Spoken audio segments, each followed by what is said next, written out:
gimana? Itu kan izin-izinnya itu kan keluar jauh sebelum pemerintahan Pak Jokowi. Kan kita hentikan sementara, bisa dilihat dari ada unit ekskavator ya yang lagi standby karena kita menghormati keputusan dari Bapak Menteri. Polemik kerusakan lingkungan akibat aktivitas tambang di Raja Ampat terus bergulir. Publik kini menanti langkah selanjutnya dari pemerintah yang dinilai belum menjadi langkah konkret dalam menjawab isu ini.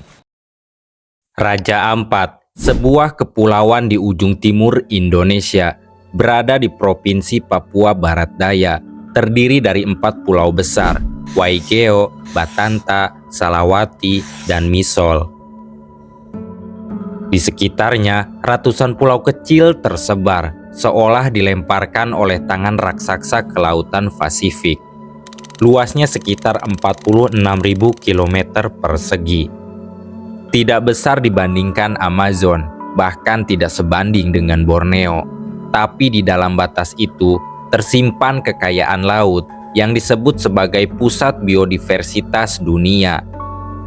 Di dalamnya ada lebih dari 500 spesies karang, lebih dari 1.300 spesies ikan. Raja Ampat disebut sebagai surga terakhir di bumi, julukan yang datang bukan dari pemerintah, tapi dari para penyelam dunia yang melihat langsung apa yang ada di bawah airnya. Raja Ampat adalah surga terakhir, tapi setiap surga selalu ada ancamannya.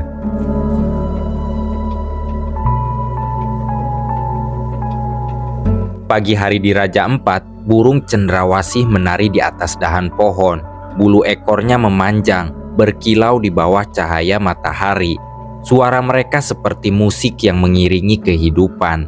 Di laut, karang berwarna-warni membentang seperti kota bawah air. Ikan-ikan kecil berenang dalam kelompok. Penyu muncul sesekali di permukaan, mengambil napas sebentar, lalu kembali menyelam. Hiu karang, parimanta, dan ratusan spesies lain hidup berdampingan. Masyarakat adat hidup sederhana. Mereka tinggal di rumah kayu di tepi pantai, pergi melaut dengan perahu kecil, menangkap ikan seperlunya. Bagi mereka, laut adalah ayah, hutan adalah ibu. Kalimat yang sederhana, tapi sekaligus sebuah filosofi. Ayah memberi makan, ibu memberi perlindungan. Jika keduanya hilang, maka anak-anak akan jadi yatim piatu. Begitulah cara mereka melihat alam, bukan sebagai benda untuk dieksploitasi, tapi sebagai keluarga untuk dijaga. Raja Ampat adalah tempat di mana manusia dan alam masih saling menghormati, atau setidaknya dulu begitu.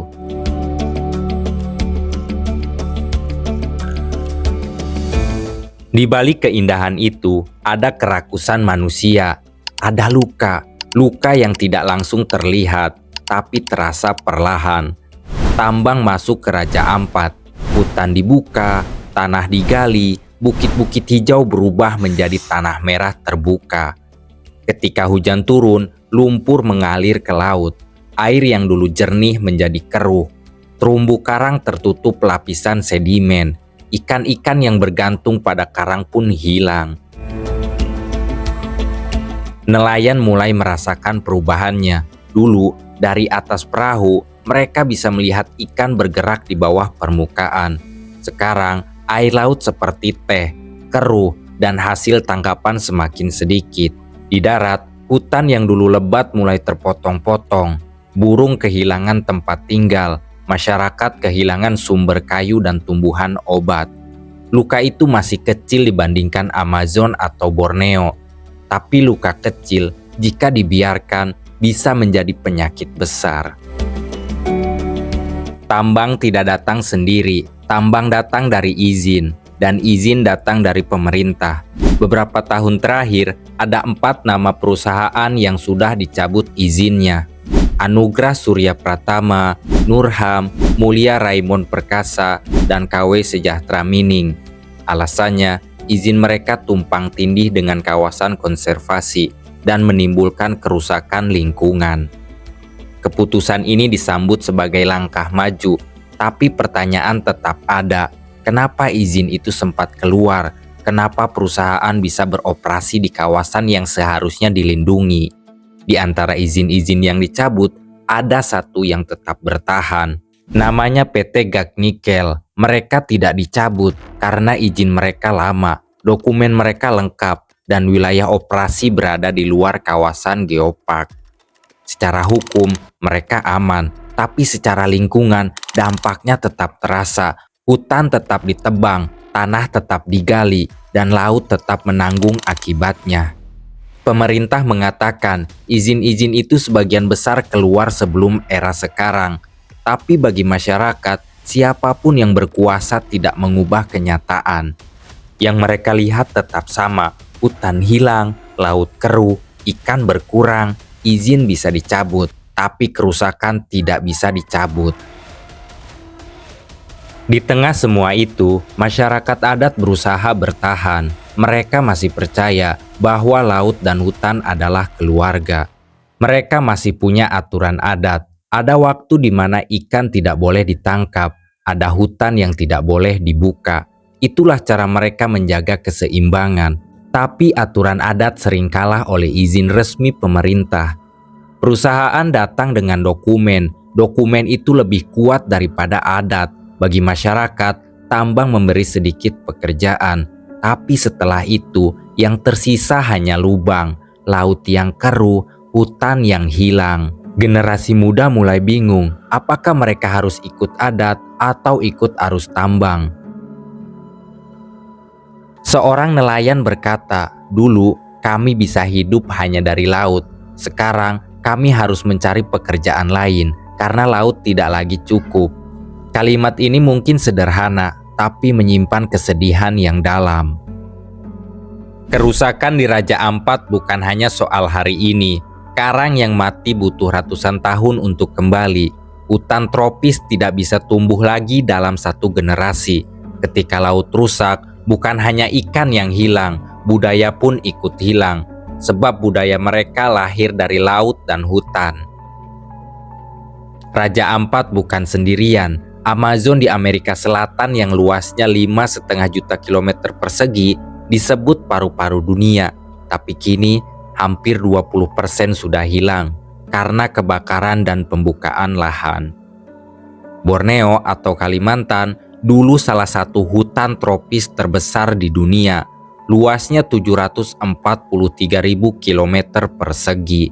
Sekarang separuhnya hilang, diganti dengan sawit dan tambang batu bara. Indonesia sendiri masih punya 94 juta hektar hutan, tapi setiap tahun ratusan ribu hektar hilang. Raja Ampat memang kecil, tapi justru itu yang membuatnya rapuh. Amazon memberi oksigen, Borneo memberi rumah bagi orang utan, Raja Ampat memberi jantung bagi laut dunia. Dan ketika jantung itu rusak, kehidupan lain ikut pelan-pelan berhenti. Apakah izin tambang lebih penting daripada kehidupan? Apakah uang lebih berharga daripada laut yang memberi makan ribuan orang? Apakah pembangunan berarti menghancurkan hutan dan laut, lalu menyisakan generasi berikutnya dengan tanah gersang? Pemerintah bisa mencabut izin, tapi tidak bisa mencabut lumpur yang sudah turun ke laut. Tidak bisa mencabut karang yang sudah mati, tidak bisa mencabut budaya yang hilang bersama alam. Masyarakat adat bisa menjaga dengan aturan sederhana, tapi aturan mereka sering kalah oleh kepentingan besar. Pertanyaan itu tetap menggantung, siapa yang sebenarnya yang berkuasa atas alam? Pemerintah dengan pena, perusahaan dengan modal, atau masyarakat yang hidup di sana sejak awal? Raja Ampat masih indah. Dari jauh, lautnya masih biru, pulau-pulaunya masih hijau. Turis masih datang, memotret, menyelam, dan memuji. Tapi dari dekat, luka itu nyata. Air yang keruh, tanah yang gundul, nelayan yang kehilangan hasil tangkapan. Surga bisa hilang tanpa kita sadari, bukan karena bencana alam, tapi karena tangan manusia sendiri. Generasi berikutnya mungkin hanya akan melihat Raja Ampat lewat foto lama, foto laut biru, foto karang penuh ikan, foto burung cendrawasih menari. Sementara kenyataannya yang tersisa hanya cerita, Raja Ampat surga terakhir di bumi, tapi surga pun bisa hilang bila manusia terus lupa menjaga.